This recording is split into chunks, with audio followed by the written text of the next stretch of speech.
அக்கா உங்க அக்கா தரு தலைகள் உழவு இடம் இந்த தருதலை என்ன, இதை விட பெரிய பெரிய தருதலைகள் எல்லாம் நான் பார்த்துட்டேன் இந்த லைவ்ல. அறுத்து கிழிச்சு விடுவேன், கிழிச்சுன்னு தெரியும் எல்லாத்துக்கும்.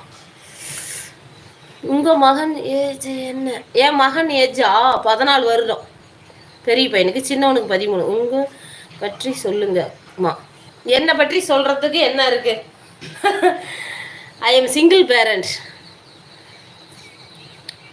ஒரு பொண்ணு தனிமையாக இருந்து போராடி ஒரு குழந்தைகளை வளர்த்துறதை எவ்வளோ பெரிய கஷ்டம் தெரியுமா? நான் நெசவு செஞ்சு என் பிள்ளைங்களை நான் காப்பாற்றிட்டு இருக்கேன். நான் நெசவு செய்கிற இடத்துல என் பசங்களுக்கு தொட்டில் கட்டி போட்டு அந்த தறி சவுண்டுலேயே என் பசங்களை வளர்த்திருக்கேன். இன்றைக்கி என் பையன் 14 வருஷம். என் புருஷன் என்னை விட்டுட்டு போகக்குள்ள என் சின்ன பையனுக்கு ஒரு 1.5 மாதத்து குழந்தைய 2 மாதத்து குழந்தைய என்னமோ என் புருஷன் என்னை விட்டுட்டு போகல. என்னை விட்டுட்டு இன்னொருத்தையோட அவன் போயிட்டான். போய் இன்னைக்கு 13 வருடம் ஆகுது. ஆனால் 13 வருடமும் என் பிள்ளைங்களுக்கோசரம் ஒவ்வொரு நாளும் ஒவ்வொரு நிமிஷமும் நான் வாழ்ந்துட்டு இருக்கேன். இதுதான் நான் இந்த நிமிஷம் வரைக்கும். இதில் கூட நான் இவ்வளோ தூரம் போராடுறதுக்கு காரணம் என்ன தெரியுமா? என் பிள்ளைங்களுக்கோசரம். ஏன்னா நான் நெசவில் சம்பாதிக்கிற பணம் வந்து என் பசங்களோட காலேஜ் ஃபீஸோ என் பசங்களோட படிப்புக்கோ பத்தில். இதில் வந்து நான் போராடிக்கிட்டு இருக்கேன். ஏதாச்சும் இதில் வருமானம் நம்ம பார்க்க முடியுமா? நமக்கு இதில் வருமானம் வரணும் அப்படின்னு எனக்கு தெரிஞ்சு 1 வருடமா நான் இதில் போராடிக்கிட்டு இருக்கேன்.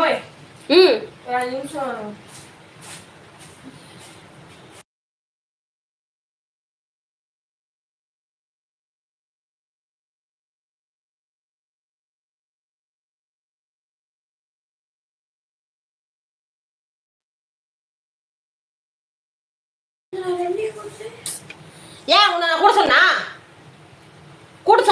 என்ன கடுப்பு கலப்பாத, கம்முடு போயிரு. நீ ஏன் தானே எல்லாத்தையும் இழுத்து செஞ்சுட்டு இருந்த? இப்பயும் போய் செய்ப்போ. போனாலும் வந்தா நீ தான் செஞ்சாவும், நானா செய்வேன். அண்டாவில் தண்ணி பிடிச்சதுங்க.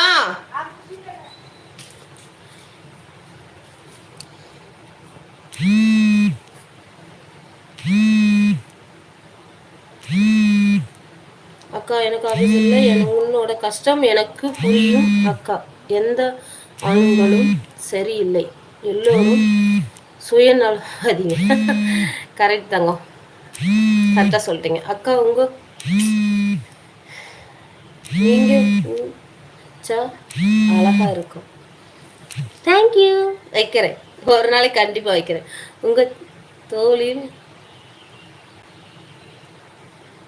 உங்கள் தொழிலில் மென்மேலும் வளருங்க. ரொம்ப நன்றி, ரொம்ப நன்றி. ஏன்னா நெசவு தொழில் வந்து அப்படியே டல்லாயிடுச்சு. இளம்பலை ரகம், அந்த இளம்பலை ரகங்கிறது அப்படியே டல்லாயிடுச்சு. யாருக்கும் ரகம் போகல, யாருக்கும் கூலி சரியாக கொடுக்கல. எல்லாருமே என்ன மாதிரி கஷ்டப்பட்டுட்டு தான் இருக்காங்க. அதனால தான் இந்த வீடியோவில் நான் பூந்தேன். இந்த வீடியோவில் சாதிக்கணும்னு நினச்சேன், சாதிச்சுக்கிட்டு இருக்கேன். நேற்று என்னோட 10,000 சப்ஸ்கிரைபர் ஆயிருக்காங்க. அதுக்கெல்லாம் முழுக்க இந்த பேக் கமெண்ட்ஸு நீங்கள் எல்லாருமே என்கிட்ட அக்கா தங்கை என்ன தங்கச்சி பண்ணுற அப்படின்னு எல்லாரும் பேசுகிறாங்க. அந்த மாதிரி நல்ல உறவுகளெல்லாம் நான் சம்பாரிச்சு வச்சுருக்கேன். பெத்த தாய் கூட பிறந்த பிறப்புங்க சொத்துக்கு கையெழுத்து போடலையேன்னு என்னை ஒதுக்கி இன்னைக்கு 4 வருஷங்கள் ஆகுது. இந்த 4 வருஷத்தில் இந்த செல்லுக்கு முன்னாடி நான் பேசி சிரித்த நாள் தான் அதிகமே தவிர மனிதர்களுக்கு முன்னாடி நான் பேசி சிரித்த நாள் இல்லை. ஏன்னா எந்த ஒரு கஷ்டத்தையும் குழந்தைங்கள்ட்ட ஒரு லிமிட்டுக்கு மேலே தயவு செய்து யாரும் தப்பான கமெண்ட்ஸ் பண்ணாதீங்க.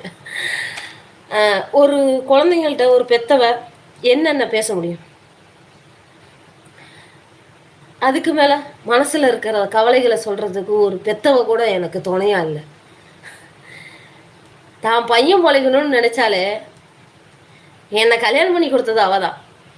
அவள் என்னை வந்து ஐயோ நாம் கல்யாணம் பண்ணி கொடுத்து நம்ம பிள்ளையோட வீட்டுக்காரன் விட்டுட்டு போயிட்டானே, நாம் பார்த்த மாப்பிள்ளை தானே, நம்ம பிள்ளையை நம்ம தானே பார்க்கணும் அப்படிங்கிற அந்த எண்ணம் கொஞ்சம்